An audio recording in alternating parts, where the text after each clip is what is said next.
Okay, fantastic. So good afternoon, everyone. I want to thank you first and foremost for really taking the time to attend the session. It's going to be obviously very interactive, we hope. The goal here is to provide you guys value information so you can take away not only to your colleagues, but to your end clients. There's a lot of information. Laurianne has done a fantastic job of really summarizing it for the most part. So we'll go ahead and get started here with the agenda. Obviously, welcoming all our partners. Like I said earlier, the goal of today and the objective of today was to really work with our close community of technology partners in the industry and really give you guys some insight as to what PL64 means, not only at the professional level, but at the individual level.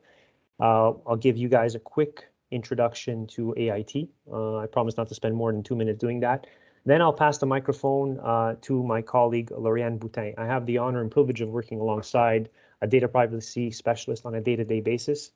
She'll be talking to you about the benefits of Bill 64, how it's going to impact individuals and enterprises, and what you need to keep in mind going forward. It's a very important bill. It may seem overwhelming for a lot of businesses, but at the end of the day, as technology vendors and partners in the industry, it's our responsibility to make sure that we're informing our clients of what this entails. Of course, how we can help. Assurance IT has been at the forefront of this initiative for a long time. We've been obviously data protection specialists for a very long time, and we saw what was coming down the pike in terms of data privacy and confidentiality, and so we obviously have solutions that can help our clients.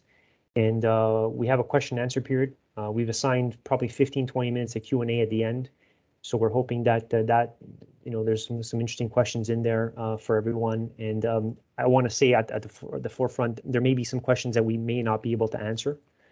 So if there's any specific questions to your enterprise or to your client, of course, reach out to us subsequently. Laurianne's more than happy to take time and go through those questions with you.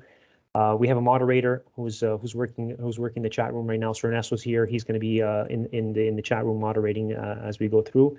And of course, to thank you guys for your time. We're giving away a prize at the end. I think it's an Uber Eats card. I know Lisa's going to be taking care of that. And then we'll wrap up with next steps. So we want to get you out of here in maybe 45 minutes. No more, no less. That's probably what we're targeting. But again, we want this to be interactive. So let's just, again, this is all for you. It's not a sales pitch. It's really just us showing you guys what PL64 is all about. You can advance, Laurianne, I think. So quick enterprise profile, Assurance IT, who we are, what we do. Been in business for quite a long time, since 2011. We're based in Montreal, have employees across Canada, customers across Canada. And of course, for those of you who know us, we've been data protection and DR specialists for the longest time. In the last 18 months, we've really done a huge pivot and complemented our business from a cybersecurity perspective. And through that cybersecurity initiative, where we've partnered with some amazing vendors in the industry, what we've done is we've been at the forefront. I want to say even a little bit avant-garde when it came to data privacy and confidentiality. We saw what was going on in Europe with regards to GDPR, and one of the reasons why we've brought Laurianne on board to really lead our data privacy practice. She's speaking to a lot of clients about this on a day-to-day basis. There's still a lot that needs to be learned from all aspects, and Laurianne will take you into that as well in presentation. But essentially, high level, AIT, born and bred in Montreal, and we are helping businesses across Canada with the help of our framework, which is educate, assess, protect, and recover. We help enterprises mitigate risk, protect from a physical or digital disaster, and in the event where they get breached or they get attacked, we help them recover. So that's my 2-minute enterprise profile. With that, I have the honor of introducing my colleague Laurianne, and I'll turn it over to her. So first of all, hello everyone, and thank you, Luigi, for this introduction. So as announced, I will be giving the presentation on data privacy and protection, more specifically on Bill 64. So if you haven't heard yet of Bill 64, you will most likely really soon, because it is everywhere and everyone is talking about it. So though I'm confident after today's presentation, you will have better tools to be part in those conversations with your colleagues or even your clients, more specifically. So for the next hour, our goal is to raise some awareness regarding the upcoming changes that Bill 64 will bring, so that you could start being ready for it.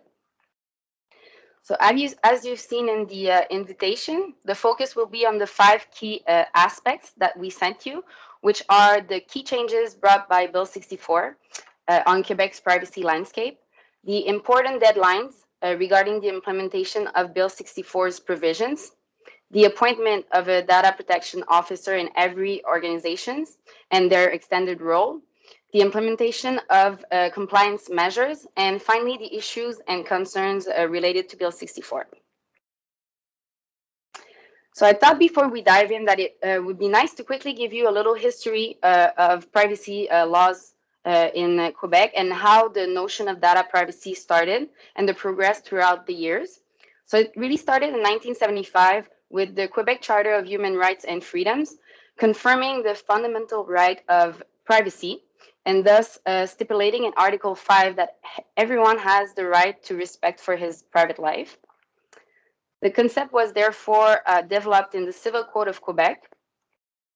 The province then adopted its first law on the matter, with the Act respecting the protection of personal information in the private sector. That law was actually the one in effect up until Bill 64 replaced it. So with the rise of the internet, new laws had to be put in place. And to this day, we are still subject to the law on the legal framework of information technology. And finally, since nowadays the notion of data privacy goes so much further, the laws and regulation had to consequently keep up to date with this evolution. So Bill 64 was then adopted, or an act to modernize provisions as regard the protection of personal information. So this is the long name of it. We will call it Bill 64. And it gives now a new definition of control over personal information of every data subject, so of every individual. So why Bill 64 was created? What is the purpose of it? So as you probably already know, there is a global awareness regarding the protection of personal data. Quebec was strongly inspired by the General Data Protection Regulation that was adopted in Europe. And Europe is considered a clear leader in the field. And the General Data Protection Regulation is kind of like the central regulation all over the world on data privacy and protection. And it was adopted in 2016 and put into effect 2 years later, so in 2018, followed 2 years later by the California Consumer Privacy Act. So California kind of followed the movement with a regulation that was super restrictive too. So Quebec is therefore following the global initiative with the adoption of Bill 64 by modernizing the Quebec's privacy landscape and making significant changes to Quebec's privacy laws in the private and also in the public sector. So notably regarding the governance practices and policies that will need to be implemented, the new definition of transparency and the publication obligation, the need to appoint a data protection officer, the now important powers that are given to the Commission d'accès à l'information, and finally, the fines have been drastically increased, as we will see later on. So who will be affected by Bill 64, one could ask.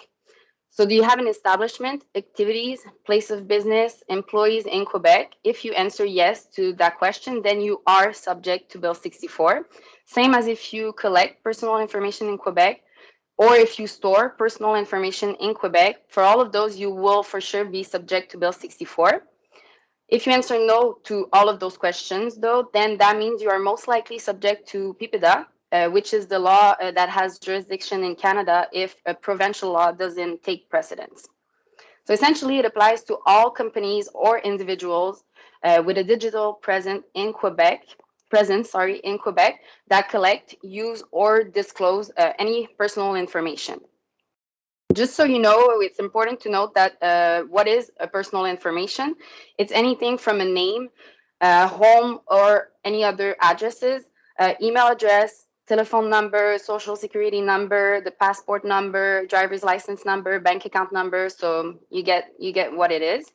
So while a single one or a single piece of information may seem trivial, for example, if it is combined, it can identify an actual person. So it can identify an individual. So that's personal information. So now, what we are the most interested in, how much time do we have to implement the changes that are required by the law and become compliant? So it's important to note that the provisions of Bill 64 will take effect gradually on a period of 3 years. I will let you know what will come into effect the first, second, and then third year. So just so you know, those dates starts to run from the time the law received royal assent on the 22nd of last September. So basically that means 1 year from now will be September 2022. So the first year, so in September 2022, every organization will have to appoint a data protection officer, and that person will ensure the compliance and the implementation of the provisions and the measures. So by default, this role will be attributed to the CEO of every company, whom will be able to delegate it in writing, though internally, or even contract externally. So I will talk more into details of the role of the DPO later on, or in just a minute in the presentation. The information, the contact professional information of that person, of that DPO, will have to be published on your website. So that's why it really needs to be official and clear as to who that person will be. Second of all, the reporting of confidentiality incidents. So if there is a privacy breach, it will be mandatory to notify the Commission d'accès à l'information and also the affected data subject if there is a risk of serious harm. So just to be clear, a privacy breach could be anything from a leak of personal information, the loss of personal information, the unauthorized access of personal information. So basically, anytime sensitive information is disclosed without authority to do so. So therefore, you will have to keep a register of all those confidentiality incidents to provide to the Commission d'accès à l'information upon request. For the second year now, so by 2023, your policies and practices in terms of agreements will have to be fully updated and in effect. They will have to be implemented to provide a framework and retention and destruction of personal information. Also to define the staff roles and responsibilities throughout the whole personal information lifecycle. And to also put in place a complaint process for the data subjects. So for the new rights that we will see, there will need to be a complaint process put in place for you to answer it adequately. So again, you will have to publish those detailed information on your website. You will also have to prepare templates for privacy impact assessments. So those will need to be conducted for any project. So whether it's for acquisitions, development, redesign of an information system, and or provisions of electronic services. So the privacy impact assessments must be proportional to the sensitivity of the purpose of the personal information. Now the automated processing. So this means that a decision was rendered based uniquely on the data information registered in the computer and is made by a machine without any human intervention. So for example, if you apply for a mortgage and you have been declined based on the information that the computer has on you without anyone looking over it or anyone looking over it in the decision-making process, and therefore being able to interpret each situation subjectively and with the help of some nuances, for example. So that is qualified as an automated processing. So those processing will have specific rules to follow. Regarding cross-border transfers, so as we just seen, you will have to conduct a privacy impact assessment prior to the communication of any personal information outside of Quebec. And the receiving part, the province or the country that will receive the personal information will need to have adequate protection for the transfer to be considered compliant. So there will be, again, specific rules attached to a successful privacy impact assessment and permitted data flows transfer. So that's why your policies and practices need to be updated to account for those practices. It's imperative to develop a template cross-border transfer, data transfer agreement adapted to your specific business needs. If you're doing outsourcing now, you will have to communicate specific practices to adopt and implement by a written agreement with every service providers. And regarding transparency, so you will have to make an inventory of the purpose and means of data collection and be able to respond adequately to the different subject rights, data subject rights, like the right of access, the right of rectification, for example, or even the one to withdraw consent. So also the data subject will need to be informed of every profiling, geolocation, and also identification technologies, basically, and the means to disable those features if applicable. Again, in 2 years. So with Bill 64, there is a big emphasis on the consent and how it should be given. An implicit consent or a consent given under unclear terms, for example, in an expanded documents, won't be accepted anymore. So you will need to be aware of exactly what to put in your new consent policy. That will be really important. For privacy by design and by default, so those concepts will have to be integrated in every action of your organization. Privacy by design means that it will be embedded into design, and you will have to integrate privacy settings of the highest level from the time of the conception of the treatment service or system.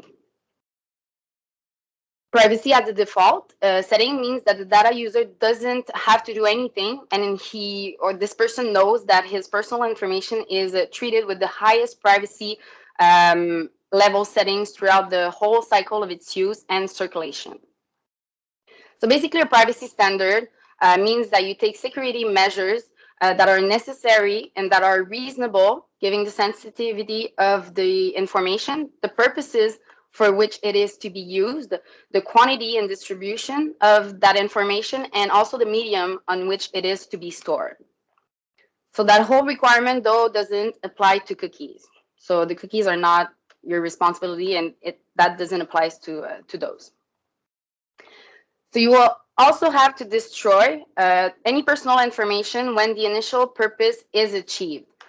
Or if the personal information is used for serious and legitimate purposes, you will then have to anonymize it. So you will need to know how to put in place those mechanisms.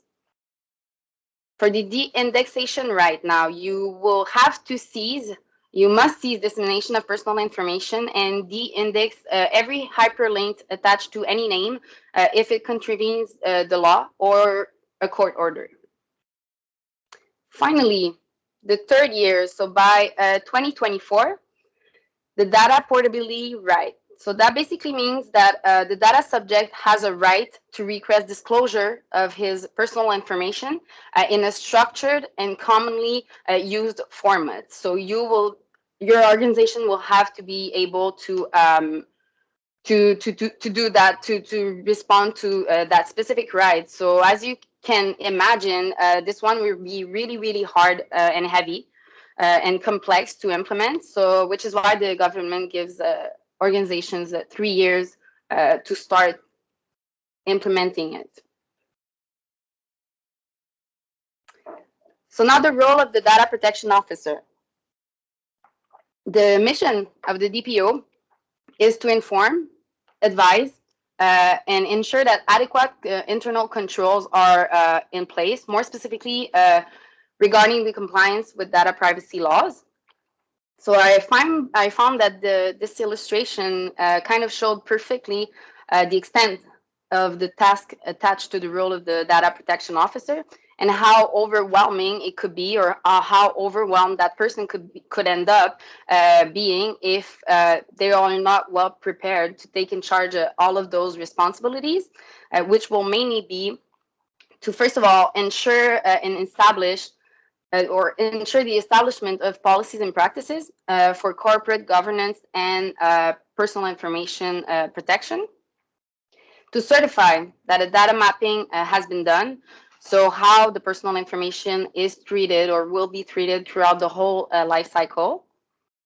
He will also advise and monitor the privacy impact assessments that we talked about earlier for any project information or electronic delivery systems, and suggest measures to structure and protect those personal information. He will have to assist in the establishment of policies for managing any privacy incidents. He will also validate the documentation for compliance. So, for example, any confidentiality incident log, any consent collection, privacy impact analysis, and so on. He will ensure the implementation of policies and practices so that you have a plan, basically, to respond to right-based requests that we talked about earlier. He will also help manage any risks in order to avoid monetary penalties. And finally, he will be the one to raise some awareness among senior management and employees through the implementation of training programs. So how to be compliant? What steps should your organization take? So first of all, you will need to know what data you are collecting, where it is stored, just basically what you are working with. So for the data, you will need to develop action plans and roadmaps and do roadmaps outlining of your data exposure and its circulation. Second of all, regarding governance, so as we mentioned, a DPO, a data protection officer, will need to be appointed and his responsibilities outlined. You will have to ensure you have the necessary team and governance structure in place to meet the new requirements of Bill 64. So those requirements, so when all that will be done, you will be able to start diagnose the effectiveness of internal controls and develop the register of data privacy risks in order to be able to determine what needs to be implemented specifically for your organization or your business needs to be compliant. That's where the awareness comes into play and the establishment of personal data protection policies. So it's really important. You will have to ensure your employees follow data protection best practices. And how will you do that? By implementing an annual operational plan for compliance and appropriate training. And finally, everything you implemented, all the action plans and roadmaps will need to be monitored. So basically like an internal audit. So the DPO will be in charge of the internal audit to see if everything was implemented adequately and respect the law and that you are compliant. So what is concretely the impact of Bill 64 now? So as we've seen throughout the whole presentation, there will surely be significant resources needed in order to meet the new requirements of the provisions. The DPO will be the person in charge to take care of all those policies and practices, and thus ensuring that necessary mechanisms are put in place by monitoring everything. The DPO, that person, the data protection officer, must obviously know and understands the law really well. He has to be able to assist and communicate to people which practices needs to be implemented by explaining to them why, so that everyone is engaged accordingly. Most importantly, he must be both reliable and independent without any prior commitment that would interfere with the monitoring responsibilities of the DPO role. So since the DPO will have to oversee everything listed, in the event that it's an employee that is named a DPO internally and is assigned this function, he could put himself in a position of conflict of interest if he is involved in both the application of the practices and also their review and follow-up. So this is why it could be, or it is suggested to hire someone externally so this person will be able to review the controls from an impartial point of view. And finally, he needs to know how to put into actions from a technological point of view each of the policies and practices. So obviously, as you probably think, this can be a big investment to make initially, but it has been proven being an excellent return on investment based on each companies that has gone through the same procedures throughout Europe and around the world. Finally, just a little warning, if I could say, it's important to know that if compliance isn't met, the new fines could be extremely high and the consequences disastrous for your business. So, for example, the administrative fines, which are the fines given essentially for non-compliance with the provisions of the law, could be anything from a maximum to $10 million or 2% of global revenue of the organization, whichever one is higher. For the punitive damages now, those are if you committed a penal offense, meaning severe negligence or gross fault. Like, for example, if you try to retrieve personal information that was prior anonymized to use it again, that will be considered trying to circumvent the law in a malicious way. So you will be subject to punitive damage, and those could be up to $25 million or 4% of global revenue of your organization. So again, whichever one is higher. So the impact will probably be an increase in privacy litigation and class action suits because of the severity of those fines. And to conclude the presentation, I thought it would be nice to give you an overview and look at the world map showing every important country in the world and their position on data privacy regulations. So if you can see, Canada, United States, Europe, China, and even Brazil are part of the heaviest, it says heavy, like the more restrictive legislation in the world, and are kind of the leaders in that movement. Also, it says that Canada has an omnibus legislation, but with Bill 64, it's important to know that because the provisions are so restrictive now, it could kind of change as sectoral. So Quebec would be like the sectoral one that differs from the rest of the country. Like in the United States, for example, they have the California Consumer Privacy Act that we've talked earlier in the presentation. So they are considered sectoral because it's not everywhere in the country that they have the same legislation on data privacy protection. So yeah, I think that in the coming years we will most likely see a lot more red on that map, because a lot of countries and places in the world will follow that movement. So yeah, I'm gonna let Luigi conclude this presentation with how AIT can help you guys. Thank you very much, Laurianne. Fantastic job. Well done.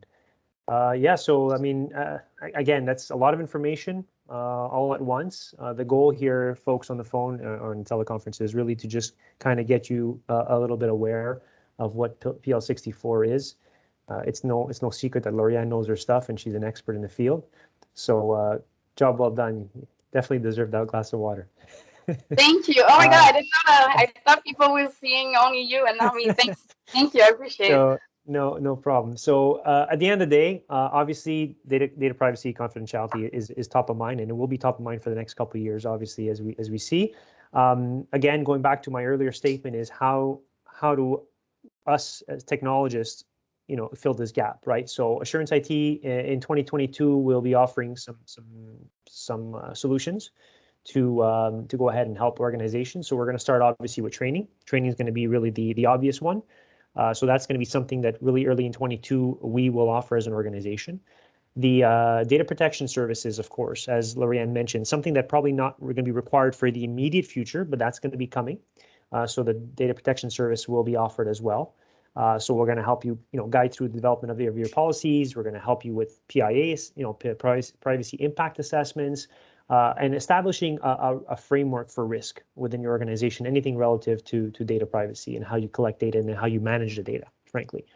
And then, of course, last but not least, you can't protect, or you can't, protect on something you don't know exists, right? So you need to discover the data. You need to know where that data lies, who's using it, what part of your organization has access to the data, and so on.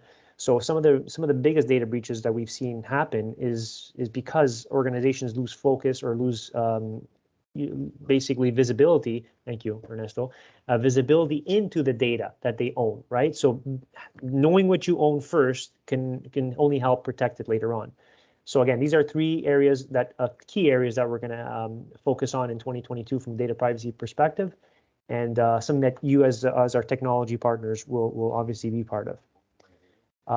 So now with that, what I'm going to do is I'm going to put myself on mute because Ernesto has already a couple of questions that have come in.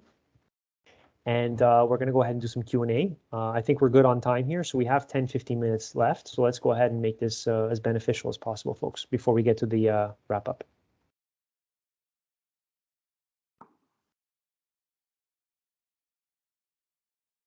Good afternoon, everyone. So it's my time to shine, question time. I have a couple of questions here. As I put in the chat, if you wish to ask a question, feel free to raise your hand and the moderator will mute you. First question, Laurianne. Yeah. What is the first important date my company needs to keep in mind to ensure compliance? Two-prong. How will Quebec police the law? So the first part of the question is the most important date to keep in mind. The next most important date to keep in mind will be the 22nd of September next year. So in 2022. So your organization, like we mentioned, will have to appoint a data protection officer, and his information will have to be published on the website. So everything will have to start being like implemented and developed, but mainly like the nomination of the data, the designation of the data protection officer, and the reporting of confidentiality incidents. So those two ones for 2022. And how it will be we mentioned that the Commission d'accès à l'information will have now important powers. So before, yeah, we had laws, but like you could follow the law or not, and like it was not really like that. Police, right? Yeah, exactly. And now, like, yeah, they kind of, the Commission d'accès à l'information will be the police, will have important powers to give penalties. And how will they implement that? In 2022, they will show how everything will be done, and every power that the Commission d'accès à l'information will have. So it will come in the next months, like in the probably first months of 2022, but on the website of the Commission d'accès à l'information, you can see that it's to come. So, but they will like, that's the goal. They will apply those sanctions and make sure everyone is compliant to that bill. That's the goal. Perfect. Thank you. Look forward to finding out how they're going to fit that acronym on the badge, right? So we stem to second question here. Do all companies have to hire a DPO? How can a CEO relieve duties as a DPO? So the answer is yes. All companies have to appoint or designate a specific person that will have the role of the DPO.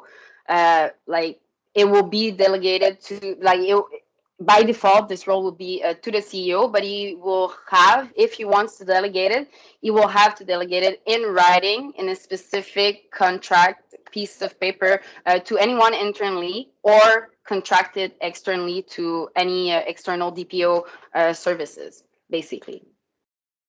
So there will need to be a document in writing. It would have to be documented in writing in order to relieve him of his duties. Okay, perfect. Yeah, exactly. Third question, again, a two-pronged question. How does this law apply to companies in the rest of Canada? Does it apply to companies reside outside of Quebec with clients in Quebec? Yes, it does. If a company outside Quebec, in Canada, in the other provinces, if they have customers in Quebec, or if they store personal information, if they collect personal information in Quebec, Bill 64 actually has precedence over the other laws that are existent in Canada. So yeah, Bill 64 will affect everyone if you have any business, or if you have something of your clients in Quebec. So basically, like, yeah, you need to be connected to Quebec, but it applies even if you're in Europe and you collect personal information in Quebec. It's Bill 64 that will apply, even over GDPR. Yeah. So as long as you have customer data residing in Quebec, that the Bill 64 law will apply. Exactly. Or if you have an establishment and stuff. Yeah. Yeah, exactly. In Quebec. Perfect. Yeah. Last question I have here is, Are vendors able to provide PIA of their solutions to customers, or must it be done by each customer individually, independent? You mean like if you can have templates of other companies to like incorporate in your own business? Is I that guess the the question? question comes from Paul Baker, right? Company has a solution where they can provide PIAs to their customers. Does it have to be an independent party? Does it have to be a governed body that provides those assessments, or can it be No, done no, by a hired individual? no. It can be done like internally as long as you do have like specific mechanism or practices put in place to do adequate privacy impact assessments for any project. So if you have a new system, a new project, if you have transfers or of any personal data, you need to have something in place that every time that this happens, basically every time that there's a change or a movement of something, you will need to do privacy impact assessments, and those will need to be like reliable. And so yeah, like I don't know if it's the question, but yeah, I think it, you can kind of take templates and you can kind of like copy what another business is doing if it kind of applies to your business needs or your business specific things that implementation they're. or Yeah, deployment, exactly, right? exactly. But like really, like the obligation, the requirements is to do privacy impact assessments. So how you do them, they just need to be like adequately. The business needs to be adequately prepared and protected with privacy impact assessments for any change that occurs. Yeah, basically. And definitely in 2022, Assurance IT will be positioned to help those organizations be able to provide those privacy impact assessments. Yeah, Um, exactly. exactly. So that's my 30 seconds pitch. Mhm. As for further questions, I don't have any more. I do have one. Yeah, another one just came in. Are Assurance IT's external DPO services available only for Bill 64, or are they able to provide them for other jurisdictions equivalents, GDPR or the California one? It kind of cut the beginning. Like, what will be available just for Bill 64? Will we be providing DPO services just for Bill Oh, 64? or for GDPR. And but the thing is that with a DPO, to be honest with you, with a DPO, a good DPO needs to know laws a little bit from everywhere, because if you have data that are, if your data, like if you need to do transborder data flows or data transfers and stuff, you need to know the laws in the province that will receive the laws. So basically, like, yeah, a DPO will know GDPR laws and in the rest of Canada. So depending, like we will probably not give DPO services for like China or like another country, but like for GDPR and the rest of Canada, like it could be done. Exactly, for customers that have multiple offices across the United States or in Europe, Exactly. it'd be something that we could definitely help Exactly, and the also the customers fact. with.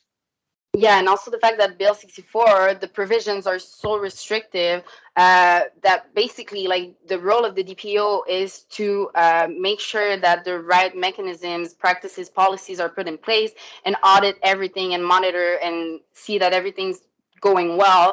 So because our provisions of Bill 64 are so restrictive, like if we are able to offer DPO services for Bill 64, that is kind of like one of the laws, the most restrictive law, those services will still be good for GDPR and for even more for the rest of Canada. So yeah. Perfect. I think that concludes the Q&A. So I guess the next step would be the raffle, right? I So will we have. I will change them so people can, if people Yeah, have go ahead. specific questions, feel free to contact us. We have the email of Assurance IT, and you also have my email and the one of Philip. So Perfect. So now I'll hand it off to Lisa, and she will spin the wheel of fortune, and provide us an update on who wins the grand prize? That's a good question. What is the grand prize? I believe it's $100 gift certificate for Uber Eats card. Yeah. Here we go. And we're off. And le gros gagnant, the big winner, Laurent. Congratulations, Laurent. So Lisa will be reaching out to you at the end of the call and provide you the $100 Uber Eats card. Luigi, I'll hand it back off to you to closing stints. Thank you, everyone, for joining. Thank you. Thank you, Ernesto. So yeah, I think our timing is fantastic. We said 45 minutes and we're actually on point. So this is good. Again, I want to thank everyone for attending this afternoon. Really appreciate your time.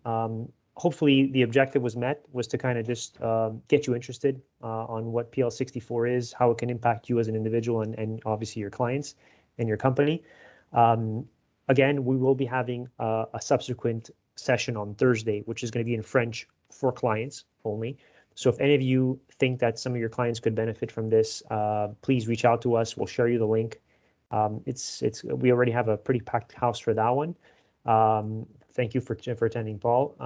And basically, again, we really look forward to working with you folks in 22 to help with these challenges regarding PL64.